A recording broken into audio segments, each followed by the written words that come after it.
আসসালামু আলাইকুম। প্রিয় দর্শক, দুটো ঘটনা নিয়ে কথা বলতে চাই। এই দুটো ঘটনার দুজনেই বিএনপির দুজন নেতা। একজন হচ্ছেন অ্যাডভোকেট ফজলুর রহমান এবং আরেকজন হচ্ছেন ব্যারিস্টার রুমিন ফারহানা।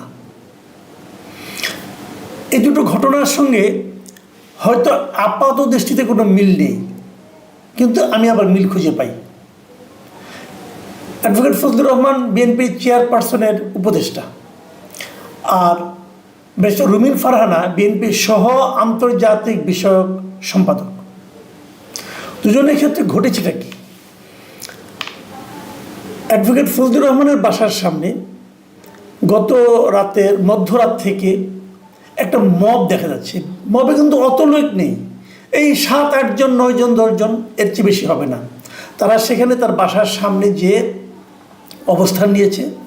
নানা রকম প্ল্যাকার্ড তাদের হাতে, স্লোগান দিচ্ছে, অশ্লীল সব স্লোগান দিচ্ছে এবং হুমকি দিচ্ছে। ফজলুর রহমানকে জানে মেরে ফেলার হুমকি দিচ্ছে, প্রকাশ্যে দিচ্ছে স্লোগান সহকারে। ফজলুর রহমানকে গ্রেপ্তার করতে হবে, হ্যান করতে হবে, ত্যান করতে হবে, এগুলি স্লোগান দিচ্ছে। ফজলুর রহমান যেখানে থাকেন সেটা একটা বহুতল ভবন। সেই ভবনের একটা ফ্ল্যাটে উনি ভাড়া থাকেন। তো একটা বাসার সামনে, একটা ভবনের সামনে, ওই ভবনে আরও অনেক লোকজন থাকেন। তাদের মধ্যে এই ধরনের মব, এই ধরনের স্লোগান, এই ধরনের অশ্লীল কথাবার্তা কী প্রতিক্রিয়া তৈরি করতে পারে একটা পাবলিক প্লেসে? এই যে পাবলিক নুইসেন্স ক্রিয়েট করা, এটা কী প্রতিক্রিয়া করতে পারে, সৃষ্টি করতে পারে?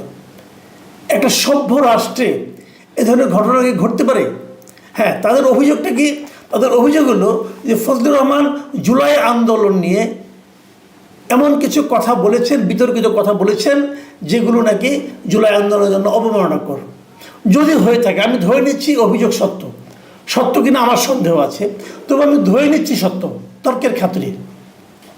যদি সত্য হয় তাহলেও কি এভাবে যে ওনার বাসভবনের সামনে যে, ওনার বাড়ির সামনে যে এরকম স্লোগান দেওয়াটা শোভন? এটা কি আইনানুগ? এটা কিভাবে দেওয়া সম্ভব হচ্ছে? এখনো চলছে। পুলিশ গিয়েছেন, আর্মি গিয়েছেন, কিন্তু ওদেরকে সরানো সম্ভব হয়নি, ওদের বিরুদ্ধে কোনো অ্যাকশন নেওয়া সম্ভব হয়নি। যে কারণে ফজলুর রহমান সাহেব পরে দুপুরের দিকে যে উনি যখন কোর্টে গিয়েছেন, উনি তো আদালতে আইনজীবী, একজন সুপ্রিম কোর্টের আইনজীবী, ওনার স্ত্রীও সুপ্রিম কোর্টের আইনজীবী। তো ওনারাও এখানে প্রেস কনফারেন্স করেছেন, করে উনি অভিযোগ করেছেন। উনি অভিযোগ করেছেন তো হত্যার উদ্দেশ্যে মব সৃষ্টি করা হয়েছে তার বাসার সামনে, এবং উনি জীবনের নিরাপত্তা চাইলেন। তো এই জিনিসটা রাষ্ট্রের কাজটা কি? সরকারের কাজটা কি? সরকারের কাজ কি এই ধরনের মবকে উৎসাহ দেওয়া? একটা কথা ভাবতে হবে, যদি ফজলুর রহমান সাহেব কিছু বলে থাকেন, সেটা নিয়ে যদি আপত্তিকর কথা বলে থাকে, আপনি প্রতিবাদ করুন, আপনি একটা বিবৃতি দেন। যদি আপনার কাছে খারাপ লাগে, বিবৃতি দেন, আপনি মিডিয়াকে বলুন, আপনি প্রেস কনফারেন্স করেন, এমনকি সম্ভব হলে আপনি মামলাও করতে পারেন, কোনো সমস্যা তো নাই। ফজলুর রহমান সাহেবের কথা যদি জনগণের জন্য, জনগণকে অপমান করা হয়, একটা আন্দোলনকে অপমান করা হয়, অথবা সংবিধান লঙ্ঘন করা হয়, অথবা অন্য কোনো অপরাধ করা হয়ে থাকে এই কথার মাধ্যমে, আপনি আইন আছে দেশে, আইনে মামলা করেন, আপনি কোনো প্রবলেম তো নাই। কিন্তু আপনি ওনার বাসার সামনে যে মব করবেন, এটা কি সভ্যতা? এবং এর বিপরীতে সরকারের যে নির্লিপ্ততা, তাদেরকে ওখানে থাকতে দেওয়া, বলতে দেওয়া, মানুষকে ভয় দেখাতে দেওয়া, এটাকে আপনি কি বলবেন? এটা কি সরকারের কাজ? এরকম নির্লিপ্ত থাকার জন্য কি তারা সরকারে গিয়েছেন?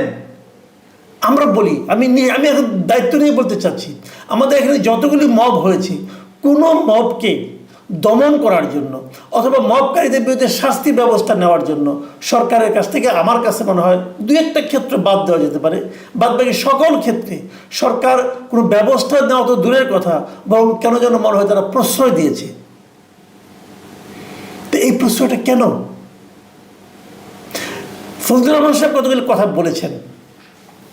ফজলুর রহমান সাহেব যে সমস্ত কথা বলেছেন সেটা নিয়ে কিন্তু তার দলও রিয়েক্ট করেছে, তার দল বিএনপি তাকে একটা শোকজ করেছে। ফজলুর রহমান সাহেব এরই মধ্যে প্রেস কনফারেন্স করে জানিয়েছেন উনি এই শোকজের জবাব দেবেন। জবাব দিলে দল তার ব্যাপারে কী অ্যাকশন নেবে কি নেবে না তাদের ব্যাপার। ধরা যাক তর্কের খাতিরে দল তার বিরুদ্ধে অ্যাকশন নিল, ধরা যাক উনি অপরাধী, কিন্তু তারপরেও কি আপনি এরকম মব ক্রিয়েট করতে পারেন? ঠিক একই রকম আমি আবার বলি যে জিনিসটা আমি বলতে চাচ্ছিলাম যে রুমিন ফারহানার ব্যাপারটা। রুমিন ফারহানা গতকালকে গিয়েছিলেন নির্বাচন কমিশনে। সেখানে কি ছিল? সেখানে তাদের নির্বাচনী এলাকার যে সীমানা পুনর্নির্ধারণ সেটা নিয়ে একটা শুনানি ছিল। ওখানে ব্রাহ্মণবাড়িয়া 3 এবং ব্রাহ্মণবাড়িয়া 2 এই দুইটা আসনের সীমানার মধ্যে 1 থেকে 3 থেকে কেটে কিছু এলাকাকে 2-এ ঢুকে দেওয়া হয়েছে। এটা নিয়ে ওখানে আলোচনা হবে। সেই আলোচনায় মূল বক্তব্য রাখতে গিয়েছিলেন বিএনপির 2 জন, 3-এর একজন প্রার্থী এবং 2-এর আরেকজন প্রার্থী। 2-এর প্রার্থী ছিলেন রুমিন ফারহানা আর 3-এর প্রার্থী ছিলেন ইঞ্জিনিয়ার খালেদ হোসেন মাহবুব। ওনারা কেউ প্রার্থী হন নাই কিন্তু বিএনপির, বাট ওনারা মনে করছেন ওনারা প্রার্থী হতে পারেন, সম্ভাব্য প্রার্থী আমি বলতে পারি। তাদের মধ্যে ওখানে কথা কাটাকাটি, পরস্পরের পাল্টা যুক্তি। এর মধ্যে আবার এনসিপির এক নেতা, আমি একটা ভিডিও দেখলাম যে রুমিন ফারহানা কথা বলছেন, এনসিপি নেতা টেনে যে তার রুমিন ফারহানাকে তার পোশাক ধরে টান দিচ্ছেন। এটা একটা প্রথম আলোর একটা ভিডিওতে উপর থেকে তোলা হয়েছে, এটা দেখলাম। এটা নিয়ে ধাক্কাধাক্কি মারামারি। এবং রুমিন ফারহানা কি বললেন যে গত 15 বছরে যেটা হয়নি আজ সেটাই হলো। অলমোস্ট আমাকে ধাক্কা দিয়ে ফেলে দেওয়ার চেষ্টা করা হয়েছে। বিএনপির যে নেতাকর্মীর জন্য 15 বছর লড়েছি তারাই আমাকে ধাক্কা দিল। রুমিন ফারহানা প্রথমে বিএনপিকে দায় দিয়েছেন। বিএনপি কিছু ভূমিকা হয়তো ছিল, আমি জানি না ঠিক, কিন্তু আপনার ভিডিওতে যেটা দেখেছি সেটা কিন্তু মনে হলো যে এনসিপির কেউ একজন হবে, যদিও আমি শুনেছি বিভিন্নভাবে। পরে দেখলাম যে এনসিপির আবার পক্ষ থেকে রুমিন ফারহানার বিরুদ্ধে অভিযোগ করা হয়েছে যে তার সমর্থকরা নাকি এনসিপির নেতাকে মেরেছে। আমার বক্তব্যটা হলো যে একদম নির্বাচন কমিশনের মধ্যে যদি এই ধরনের মারামারি চলতে থাকে, এবং এই মারামারিটা কেন হবে? এখানে কয়েকটা প্রশ্ন। এখানে মারামারি হতে দেওয়া হলো কেন? ওখানে কি আইন শৃঙ্খলা রক্ষা করার জন্য কেউ ছিল না? মানে এই যে মানসিকতাটা, যে কারো গায়ে হাত তোলা, কাউকে ধাক্কা দিয়ে ফেলে দেওয়া, এই জিনিসটা কেন? এটা কি প্রমাণ করে যে জাতি হিসেবে আমরা সামনের দিকে যাচ্ছি? কেন আমরা এরকম অসহিষ্ণু হয়ে উঠছি?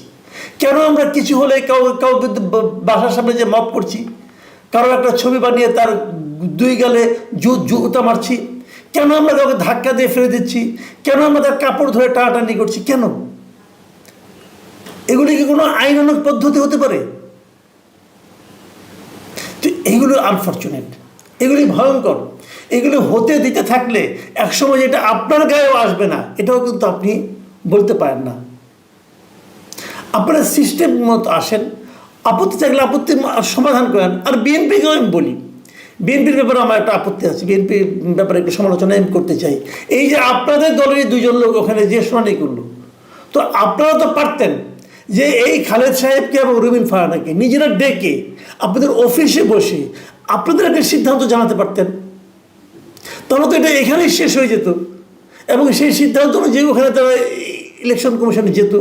যদি ইলেকশন কমিশনের খসড়া যে তালিকাটা, খসড়া যে সীমানাটা, যদি এই সীমানাটার বিরুদ্ধে আপনারা দলীয়ভাবে মানে আপত্তি করতেন, দুজনে যে আপত্তি করতো আর সমর্থনগুলো তো করলোই। বিএনপি এখানে নীরব দর্শকের মতো তার দলের 2 জন গুরুত্বপূর্ণ ব্যক্তিকে মাঠে ছেড়ে দিয়েছে ঝগড়া করার জন্য। এটা কিছু হলো? তো আমি এই জিনিসগুলো বুঝি না। আমরা চাই রাজনীতিতে পরমত সহিষ্ণুতা থাকবে। আপনি আমার বিরোধিতা করতে পারেন, কিন্তু সেখানে অভদ্রতাকে ঢুকিয়ে দেবেন না প্লিজ। আপনার সকল মত মানতে হবে এমন কোনো ব্যাপার না। আপনি সকল মতেরই বিরোধিতা করতে পারেন, কিন্তু অভদ্রভাবে নয়। দেখুন, হাসিনার পতন ঘটেছে, শেখ হাসিনার পতন হয়েছে, সেখানে কিন্তু নিয়মতান্ত্রিক ব্যাপারটা ছিল না, সেটা কিন্তু গণবিপ্লব। প্রতিদিন কিন্তু বিপ্লব হয় না। প্রতিদিন স্বৈরাচারের বিরুদ্ধে যেভাবে আপনি আচরণ করেছেন, সে আচরণে যদি আপনার প্রাত্যহিক জীবনযাপনে করতে শুরু করেন, তাহলে সেটাকে বিশৃঙ্খলা বলে, ওটাকে বিপ্লব বলে না। বিশৃঙ্খলা দূর করতে হবে। বিশৃঙ্খলা থামানোর দায়িত্বই রাষ্ট্রের, থামানোর দায়িত্ব সরকারের। না পারলে সরকারের ব্যর্থতাই সামনে চলে আসবে এবং এটা সারা দুনিয়ার কারো কাছে প্রশংসিত হবে না।